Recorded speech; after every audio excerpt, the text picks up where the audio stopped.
Hello Kolkata live yet again at 24 Hours TV, and we have today a very eminent guest, socio-cultural motivator Rituparna Sen.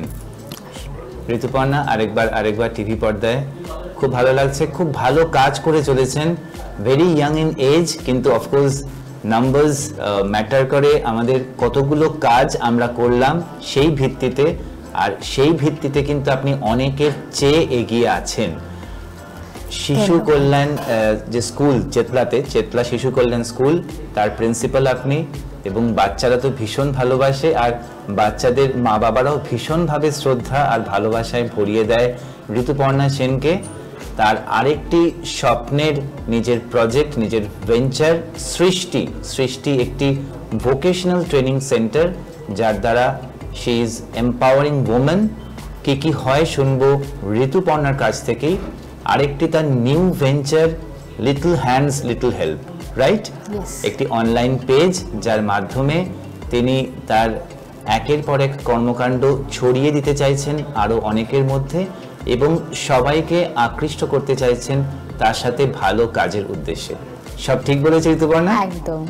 একটু এবার শুনি ঋতুপর্ণার নিজের ভাষায় তার প্রথম, যেটা নাকি যেখান থেকে শুরু করলো, চেতলা শিশু কল্যাণ স্কুল, সেখানে কিভাবে গেলেন আপনি, যদি সেই স্টোরিটা ছোট্ট করে বলেন। দেখুন, চেতলা শিশু কল্যাণ স্কুল জার্নিটা শুরু করার আগে একটু ছোট্ট করে বলে নিই। 2020 যখন আমরা প্রত্যেকে, পুরো বিশ্ব আমরা একটা প্যান্ডেমিক দেখছি, মানে হঠাৎ করে বাড়িতে সবাই বসে পড়েছে, হ্যাঁ, সবাই খুব ভয় পাচ্ছে যে এর কাছে গেলে বোধহয় আমারও হয়ে যাবে, করোনা ভাইরাস হয়ে যাবে। আর যেখানে আমি, যেহেতু আমার হাজব্যান্ড ডক্টর আর আমিও এই লাইনের সাথে যুক্ত আছি, আমরা দেখছিলাম মানে প্রচুর মানুষ আমাদেরকে ভয়ও পাচ্ছে। কিছু মানুষ বলছে না প্লিজ তোমরা করো, কিছু মানুষ বলছে না করো না। তখন কোথাও গিয়ে খুব খারাপ লাগছিল যে মানুষরা মানুষের পাশে দাঁড়াতে ভুলে যাচ্ছে কেন। তখন থেকে রিয়েলাইজ করলাম যে আমি যে ভাবছি যে আমাদের পাশে মানুষরা এসে দাঁড়াবে, তখনই দাঁড়াবে যখন আমি এসব কিছু না ভেবে আগে নিজে নামবো। তখনই 2020 ডিসেম্বরে হেলথের এনজিও ফার্স্ট আমি ফর্ম করি। তার আগে থেকে কাজ করা শুরু করে দিয়েছিলাম, কিন্তু অফিসিয়ালি ফর্ম করি হচ্ছে ডিসেম্বরে। তখন থেকে free health camp, free health check up, ফ্রিতে মেডিসিন দেওয়া, এগুলো শুধু আমরা স্টার্ট করেছিলাম। ওই করতে করতে আমি 14 এপ্রিল আমার ছেলের জন্মদিন, ওর তখন 2 বছর বয়স, তো সেটা সেলিব্রেট করতে চেতলা শিশু কল্যাণ স্কুলে গিয়ে পৌঁছালাম। দেখছি ছোট্ট ছোট্ট বাচ্চারা, মানে তারা বসে আছে, এত মানে মায়ায় আমাকে জড়িয়ে নিল। অ্যান্ড ওখানকার সবাই বলছে আপনি একটু আসুন না, এসে আমাদেরকে একটু পড়ান না। তো বললাম ঠিক আছে, চলো একটু ট্রাই করা যাক যে এদের সাথে মানে কি ব্যাপার। মানে ওদের দেখে না ভালো যেমন লাগলো, আবার ওদের ড্রেস বলুন, ওদের পড়াশোনা কি হচ্ছে শুনে আমার কোথাও গিয়ে মনে হলো আচ্ছা এরা কি স্লাম এরিয়া থেকে আসছে বলে এতটা পিছিয়ে পড়ছে, আজকে কি এদের কাছে অতটা নেই বলে কি এরা অতটা পড়াশোনাটা পাচ্ছে না? কিন্তু তাই তো নয়, মানে আমাদের তো কনস্টিটিউশনে আছেই যে এডুকেশন তো সবার জন্য, তাহলে এডুকেশনটা এরা সেইভাবে প্রপারলি কেন পাচ্ছে না? তো সেইখান থেকে আমার চেতলা শিশু কল্যাণ স্কুলের সাথে যুক্ত হয়ে আস্তে আস্তে আমি বুঝলাম যে এদের পড়াশোনাটাও একটু অন্যরকমভাবে করতে, এমনি খুব ভালো হয়, আগাগোড়ায় খুবই ভালো করে পড়াশোনা হয়, কিন্তু তখন আরেকজনদেরকে মানে অ্যাসোসিয়েট হয়ে আমি ওটাকে আরেকটু বাড়ানো করালাম। ওদের স্কুল ড্রেস হলো, একটা স্কুল ড্রেস হলে কি হয়, নিজেদের মধ্যে একটা ভীষণ আত্মবিশ্বাস আছে, বা আমাদের মধ্যে আত্মবিশ্বাস আছে। আমার ছেলে মেয়ে যে স্কুলে যাচ্ছে সেই স্কুলের একটা স্কুল ড্রেস আছে, সেই স্কুলের একটা স্কুল ব্যাগ, মানে ওই নামওয়ালা ব্যাগ আছে। এই জিনিসগুলো না মানে গুরুত্বটা ওরা বুঝলো। তখন থেকে ভীষণ ওরা সিরিয়াস করতে করতে বাচ্চাদের সাথে মিশতে আমি ফার্স্টে ভেবেছিলাম 1-2 দিন যাবো সপ্তাহে, তারপর দেখলাম এত মায়ায় ওরা জড়িয়ে নিল, 1-2 দিন কি রোজই আমাকে যেতে হয়, ঝড় বৃষ্টি রোদ্দুর মাথায় নিয়ে। তো ওইখান থেকে আমার জার্নি স্টার্ট। তারপরে বাচ্চাদের সাথে সাথে আমার কাছে আসতে শুরু করলো ওদের মারা যখন আমার কাছে এসে আগে পড়াশোনা নিয়ে কথা বলতে বলতে নিজেদের অনেক সমস্যা নিয়ে কথা বলতে শুরু করলো। জানেন তো ম্যাডাম, আমার এই প্রবলেমটা হচ্ছে, ওই প্রবলেমটা হচ্ছে, ম্যাক্সিমাম প্রবলেম হচ্ছে ফিনান্সিয়াল রিলেটেড, যে নিজেরা যদি একটু স্বাবলম্বী হতো তাহলে এই জিনিসগুলো, ছোট ছোট জিনিসগুলোর জন্যই ওদেরকে কিন্তু এতটা হ্যারাসমেন্ট হতো না। তখন আমি ঠিক করলাম যে না, শুধুমাত্র হেলথ এডুকেশনের দিকে নজর দিলে হবে না। তখন আমি শুরু করলাম সৃষ্টি ভোকেশনাল ট্রেনিং। ওখানে ফ্রিতে সেলাই শেখানো শুরু করলাম, যে যাতে এই জিনিসগুলো, মানে দেখুন সারা বছর আমরা এখন জামা কাপড় কিনি, এখন শুধু কিন্তু এই নয় যে শুধুমাত্র পুজো। আগে আমাদের ছোটবেলায় কি ছিল, দুর্গা পুজো বা পয়লা বৈশাখ, এই সময় হচ্ছে বাঙালিরা আমরা জামা কাপড় কিনি। এখন তো অনলাইনের ব্যাপার, সব সময় জামা কাপড় কিনছি, কিছু না কিছু অকেশন আসছে, বাবা ফেসবুকে একটা ছবি দিয়ে দিচ্ছি, তাহলে আর এই জামাটা পরা যাবে না, তো আরেকটা জামা কিনে আমাকে একটু কি বলবো শেপে আনতে হবে, ব্লাউজটাকে ঠিক করতে হবে, ব্লাউজ বানাতে হবে। তো এই জিনিসগুলো তো সারা বছর হচ্ছে, এই জিনিসগুলো যদি মেয়েরা শিখে যায় তাহলে কিন্তু ওদের হাতে সারা বছর কাজ থাকবে। আর এখন সৃষ্টি যে আমার স্কুল, সেটা কিন্তু চেতলা শিশু কল্যাণ স্কুলের যে একটা বড় অর্ডার পেয়ে গেছে অলরেডি স্কুল ড্রেস বানানোর। এই বছর বানিয়েছে, আগের বছরও বানিয়েছে। তো ওইটা তো ফিক্সড, কিন্তু সারা বছর তো আর ওরা স্কুল ড্রেস বানাবে না, তার জন্য তো অন্য জিনিসও দরকার। এবার পুজো আসছে, তো মোটামুটি ওখান থেকে মানুষ এখন মেয়েরা এখন অনেকটা ঘুরে দাঁড়াচ্ছে। আমি চাইবো এটাকে আরো বড় করতে। আর যত বেশি লোক আমরা চেতলা শিশু কল্যাণ স্কুলে এখন কতজন বাচ্চা? 60 জন, 60। আর ওদের এজ গ্রুপটা কখন থেকে, মানে 3 থেকে 5? আর স্যাটারডে করে আমাদের ডান্স ক্লাসও হয় আর আর্টস ক্লাসও হয়। সেটা হচ্ছে যারা মানে বেরিয়ে যাচ্ছে যে বাচ্চারা, তারা আমাদের সাথে অ্যাসোসিয়েট থাকতে চাইছে, তাদের জন্য সানডে করে আমরা ডান্স ক্লাস রেখে দিয়েছি। তার মানে ঋতুপর্ণার 7 দিনই হচ্ছে চেতলা শিশু কল্যাণ স্কুলে একদম পাকাপোক্ত ডিউটি, তাই তো? ঠিক বলেছি? একদম ফ্যান্টাস্টিক। আর খুব ভালো লাগলো যে ঋতুপর্ণার 3টে যে ভেঞ্চার, হেলথ এইড একটি এনজিও যেটি অফকোর্স মূলত স্বাস্থ্য নির্ভরশীল, আর চেতলা শিশু কল্যাণ স্কুলটিতে এখন তো তার তো মননে সবেতেই ঢুকে গেছে, সেটিও তার ড্রিম প্রজেক্টের মধ্যে অফকোর্স, এবং এই সৃষ্টি, 3টেই কিন্তু অলমোস্ট প্যারালাল চলছে, তাই তো? একদম, মানে একে অপরকে হেল্প করেই চলছে। আর এই যে নতুন venture little hands little help, সেটা তুমি কবে স্টার্ট করলে? এইটা আমি এই বছরেই স্টার্ট করেছি, ভাবনা শুরু আগের বছর থেকেই করেছিলাম। আসলে এখন তো সোশ্যাল মিডিয়ার যুগ, এখন অনেক প্রবলেম আমরা চারিদিকে দেখতে পাচ্ছি। যখন নারী স্বাধীনতা নিয়ে আমরা কথা বলি, তখন আমাদের মাথায় রাখতে হবে বেশ কিছু জিনিস। সেটা হচ্ছে, আগে না নারীরা নারীদের পাশে একটু দাঁড়াতে হবে। অনেক ছোট ছোট জিনিস, কি বলবো, নারী হ্যারাসমেন্ট, সেটা আমরা কিন্তু ছোট থেকে কিছু না কিছুভাবে আমরা হ্যারাসড হয়ে আসি। মানে নয় বাড়িতে, নয় বাইরে, নয় অফিসে, নয় তো বাসে, ট্রামে, কিছু না কিছুভাবে এমন জিনিসপত্র হয় যেগুলো হয়তো সাদা চোখে দেখলে মনে হবে ওর তো কিছু নয়, কিন্তু অ্যাকচুয়ালি সেটা কিন্তু যে মেয়েটির সাথে ঘটছে, সেই মেয়েটি একদিন হোক কি এক সপ্তাহ হোক, সেই মনে কিন্তু খুব দাগ কাটছে, ভয় পাচ্ছে, বা অনেক বড় বড় ঘটনাও ঘটে। সেগুলো এবার আমরা কি করতে পারি, আমরা অ্যাওয়ারনেস আমরা স্প্রেড করতে পারি। তাই জন্য আমি লিটল হ্যান্ডস লিটল হেল্পের থ্রু দিয়ে নারী কথা শুরু করেছি। ফ্যান্টাস্টিক, আরেকটি ভেঞ্চার। হ্যাঁ, নারী কথা দিয়ে আমি চেষ্টা করছি বিভিন্ন মানে সোশ্যাল গ্রুপের সব নারীরা এগিয়ে এসে যেন বলতে থাকে, যে ধরুন আমার ডক্টর পৌশালী সান্যাল, সে হেলথ দিকটা একটু বলছে যে কিভাবে কতটা 20 মিনিট হাঁটলে, একটা টপিকে করেছে 20 মিনিট হাঁটলে কি নারীদের কি সুবিধা ওরা পেতে পারে। তারপরে আরেকজন আরও অনেক কিছু আছে, সে পরপর সিরিজগুলো চলবে, যাতে আমি চাই যে প্রত্যেকটা ঘরের মেয়েরা যাতে সেই ভিডিওসগুলো দেখে কিছু টিপসগুলো নিয়ে তাদের সুবিধা হয়, বা এমন ঘটনা হয়তো তারা শুনলো, তারা বুঝলো হ্যাঁ এই জিনিসটা না আমার সাথে হচ্ছে, তাহলে আমি এই জিনিসটা করলে আমিও তাহলে বেঁচে যেতে পারবো, বা আমি জানি আমার বন্ধু বা বন্ধুর বোনের সাথে এরকম হচ্ছে, তাহলে আমি গিয়ে ওকে বলতে পারবো যে তুই এই ভিডিওটা দেখ। কারণ অনেক সময় আমরা দেখি যে আমরা বুঝতে পারছি যে ওই মেয়েটির সাথে না এই জিনিসটা হচ্ছে, কিন্তু আমরা বলতে গিয়ে একটু ইতস্তত করি, কেন মনে হবে বা বলবে যে বেশি জ্ঞান দিচ্ছে। তার থেকে সোশ্যাল মিডিয়া এমন একটা প্ল্যাটফর্ম যেখানে সে নিজে সে ভিডিওটা দেখে নিজে সে রিয়েলাইজ করবে যে কি হচ্ছে আমার সাথে, বা আমার আশেপাশে কি হচ্ছে, আমি কিভাবে একটু বদল আনতে পারি। তখনই কিন্তু নারী স্বাধীনতাটা অ্যাকচুয়ালি আসবে। ফ্যান্টাস্টিক। ঋতুপর্ণা, এখন তো অনেকটাই, যদিও আপনি দেখতেও একদম ছোট্ট এবং এজও আপনার অনেক কম, কিন্তু এই যে এতটা প্রজ্ঞা মানে গ্রেভ উইজডম, এগুলো যে যখন আপনার মধ্যে থেকে শুরু হলো, একদম ছোটবেলায় ফিরে যাচ্ছি, আপনার মেয়েবেলা কোথায়, মানে কিভাবে কোন স্কুলে পড়তেন, তারপর কিভাবে তখন কি আপনি ভাবতেন? বিকজ এত কিছু থট প্রসেস তো ছোট বয়স থেকে না শুরু করলে এর মধ্যে কমপ্লিট হবে না, আমি সেটাই জানবার চেষ্টা করছি।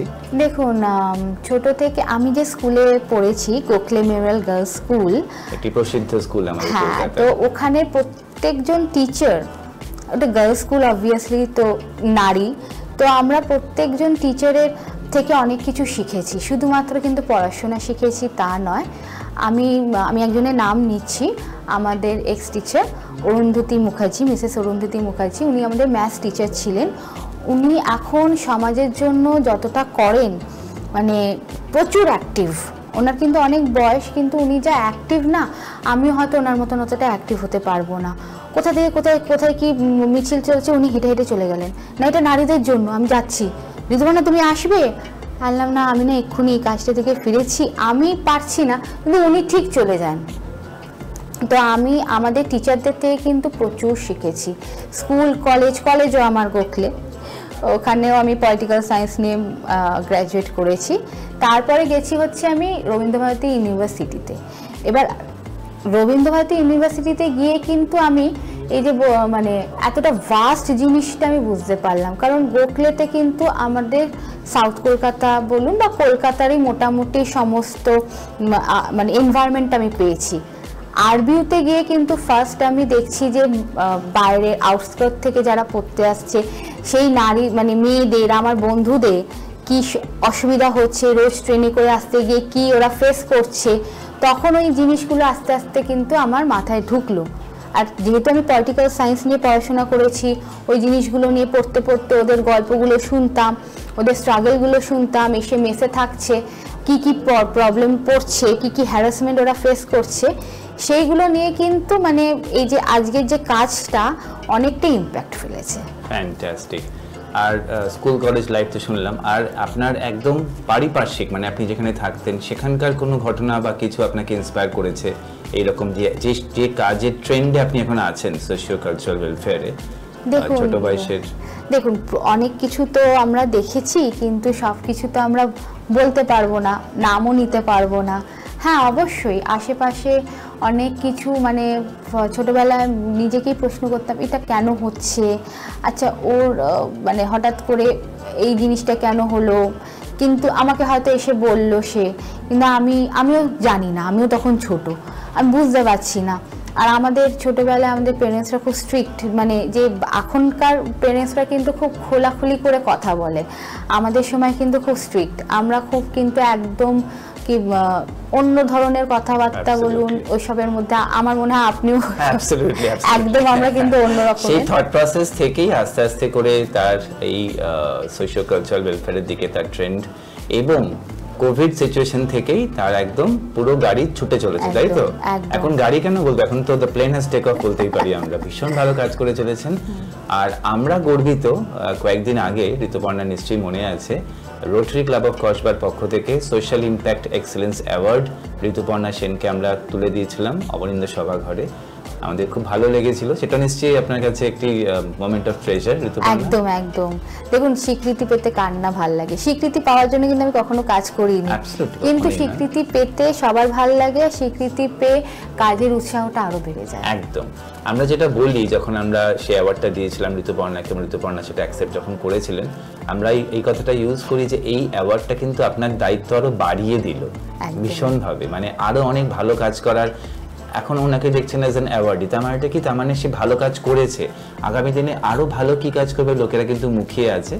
আর আমি আবার আপনার স্কুলের বাচ্চাদের মধ্যে ফিরে যাচ্ছি, তো প্রতিদিন কিরকম মানে কিছু কিছু আবদার, কিছু কিছু বায়না যদি আমাদের দর্শক বন্ধুদের সাথে শেয়ার করেন। তারা তো খুব ছোট, কিন্তু এরকম একটা ম্যাডামকে পেয়ে, যে ম্যাডাম তাদেরকে মানে তারা হয়তো বুঝতে পারছে না এখন অনলাইনটা কি করে কত এফর্ট দিয়ে ঋতুপর্ণা এই স্কুলে নিয়ে এসছে, কিন্তু তারা তো তার সুফলটা ভোগ করছে। তেমন আপনি একদিন মজা করে বলছিলেন যে কিছু কিছু বাচ্চা স্মার্টফোনে খুব এক্সপার্ট হয়ে গেছে, তো সেটা নিয়ে যদি প্লিজ আমাদের দর্শক বন্ধুদের জানান। মানে এই বছর যে নতুন ব্যাচ এসছে, আমরা ব্যাচদের না ভাগ করে দিয়েছি। আগে আমরা সবাইকে একসাথে নিয়ে ক্লাস করতাম, কিন্তু দেখলাম যে যারা 1 বছর হয়ে যাচ্ছে তারা তো একটু বেশি বুঝছে বা বোঝাতে আমাদেরও সুবিধা হচ্ছে। একদম যারা নতুন আসছে, তারা প্রথমবার বাড়ি থেকে বেরোচ্ছে, মাদের ছাড়া তারা থাকছে বেশ কিছুক্ষণ, তো তাদের সেই কান্নাকাটি একটা পর্ব চলে, বাড়ি যাব, আমাকে এক্ষুনি ছেড়ে দাও। তখন নিজেদেরকে যে কী মনে হয়, মানে অপরাধী মনে হয় যে এমনভাবে কাঁদে। তো কিন্তু ওটাও একটা ফেজ, ওদেরকে শিখতে হয়। তো তাই জন্য আমরা আলাদা করে দিয়েছি। সকাল 9টা থেকে 11টা একটা ব্যাচ চলে, এলকেজি নার্সারি 2, আর সকাল 11:30টাতে, মানে যখন ওই বাচ্চারা ঢোকে 11:30 থেকে 1:30 অবধি নার্সারিদের ক্লাস চলে।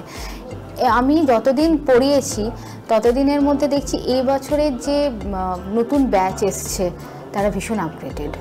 ট্রাস্ট মি, ম্যাক্সিমাম বাচ্চা কাঁদেনি। আবার আমি জানি তো, কিছু বলতে গেলে আমি জানি, আমি দেখেছি তো।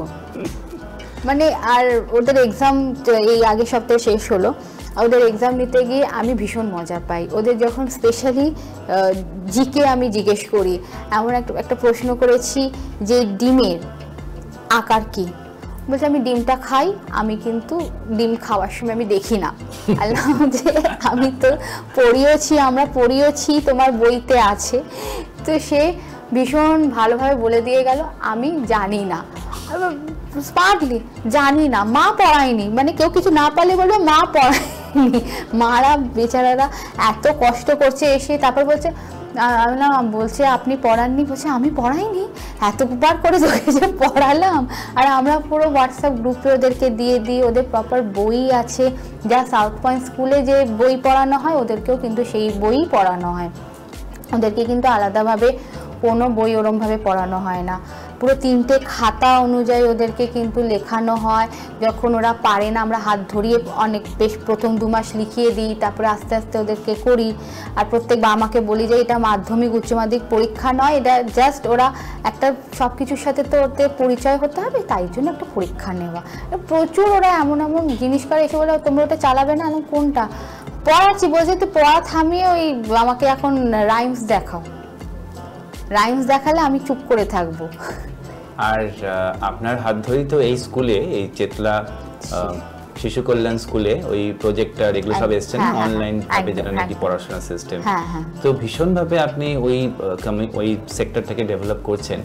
আপনার আগামী দিনে কি ইচ্ছা আছে যে এইভাবে আরো অন্য কোনো সেক্টরে, যেখানে নাকি ধরুন বাচ্চারা যেরকম উপকৃত হলো, যেরকম মায়েরা উপকৃত হলো, এবারে একদম সিনিয়র সিটিজেনদের নিয়ে কিছু ভাবনা চিন্তা কিছু কি মাথায় আসছে? অবশ্যই আছে, 100 বার আছে। সেটা মানে হয়তো মানে একটু জায়গা আমার দরকার। সেটা হচ্ছে এখন খুব কলকাতা বলতে গেলে একটা ওল্ড এজ হোম। এখন কিন্তু অনেক ছেলেমেয়েরাই, ম্যাক্সিমাম ছেলেমেয়েরাই কিন্তু বাইরে কাজের জন্য চলে যায়, অ্যান্ড তারা এখনও ফোন করে বলে আমি টাকাটা দিয়ে দিচ্ছি, আমি তো ফিজিক্যালি ওখানে সবসময় পসিবল না, কেউ লন্ডনে থাকছে, কেউ আরও দুবাইতে থাকছে, তারা সবসময় কি করে আসবে? হয়তো সেই মুহূর্তে তার বাবা মা কিংবা দাদু ঠাকুমা খুব মানে কি বলবো সিরিয়াস কন্ডিশনে আছে, আইসিইউতে আছে, আবার ঠিকও হয়ে যাবে, কিন্তু ধরুন 2 দিনের জন্য তাদের পক্ষে কিন্তু সত্যি পসিবল না অত দূর থেকে আসা। তো এখন কিন্তু একটা old age home with medical care, with proper medical care, সেটা কিন্তু খুব দরকার। সেটার একটা মাথায় আছে। আরেকটা হচ্ছে, সেটা আমাদের কলকাতা কেন, শুধু সাউথ ইন্ডিয়াতে এটা খুব চলে, প্যালিয়েটিভ কেয়ার।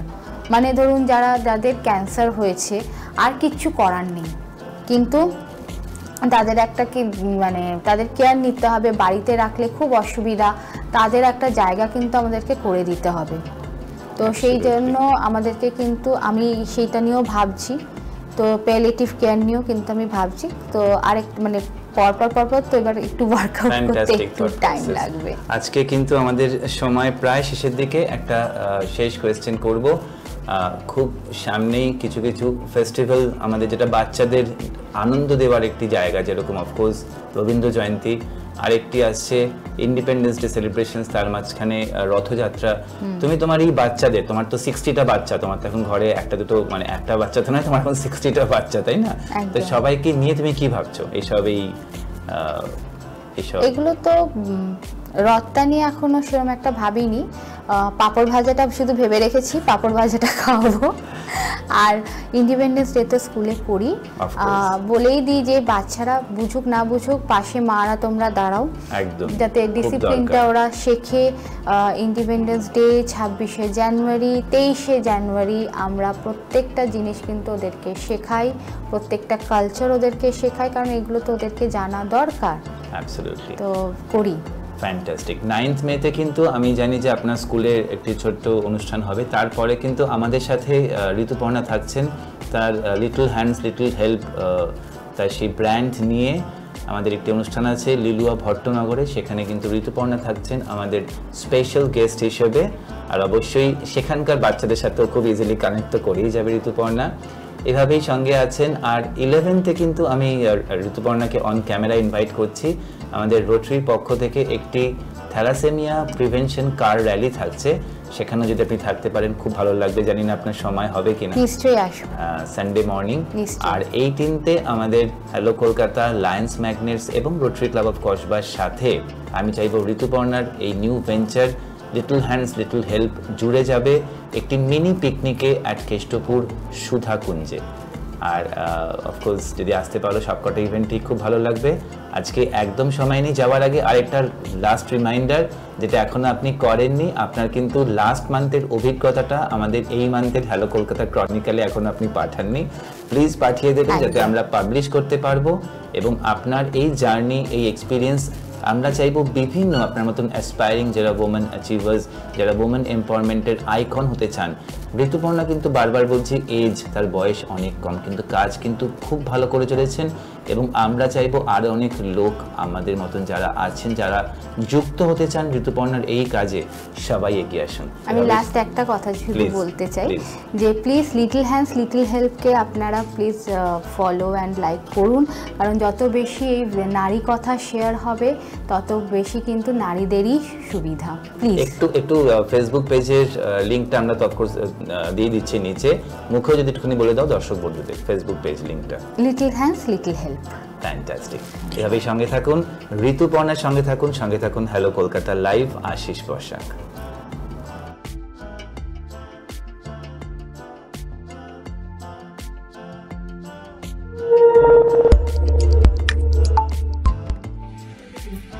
নমস্কার, আমি ঋতুপর্ণা সিং। আমার পেজ লিটল হ্যান্ডস লিটল হেল্পে নারী কথা সিরিজ শুরু করেছি। নারী কথা সিরিজ শুরু করার পেছনে বেশ কিছু উদ্দেশ্য আছে। কারণ প্রথমত আমি নারী, আর আমরা নারীরা, মেয়েরা জন্ম থেকে একটু বড় হতে আমরা ফেস করে থাকি, সেটা হচ্ছে ঘরে, বাইরে, অফিসে, শপিং মলে নানানভাবে বা ছোট ছোট এমন কিছু জিনিস আমাদের সাথে ঘটে যেটা হয়তো লোককে বলতে করছে।